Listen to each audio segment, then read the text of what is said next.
Dieu est le dealer suprême, c'est une phrase qui n'est pas dans le livre, hein, qui est venue comme ça quand on était en train de réfléchir sur le teaser et voilà, de se dire qu'il fallait que ça se termine par quelque chose de fort et qu'il fallait que cette phrase forte soit, disons, une manière pas de résumer, mais de faire sortir comme ça une idée qui est incluse dans le roman, qui court à l'intérieur du roman.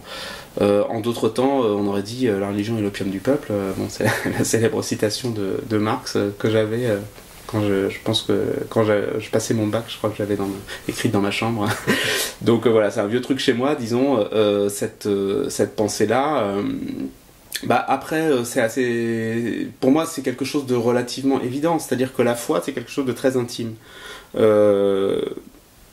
Voilà, la religion, c'est une sorte de système organisé qui vient s'emparer de la foi des gens pour le transformer en pouvoir. Bon, je pense que les dealers fonctionnent un petit peu aussi de cette manière-là, c'est-à-dire que c'est le manque. Le manque, donc le rapport à la mort, la finitude de l'homme, toutes ces grandes questions qui peuvent être extrêmement difficiles et angoissantes. Contempler le vide, comment on fait pour contempler le vide?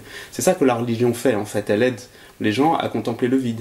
Mais on peut dire que d'une certaine manière, les toxicomanes aussi répondent à cette question d'une autre manière, et qui est-ce qui en profite? C'est les dealers dans un cas, celui des toxicos, et les prêtres au sens large dans le cas de la religion.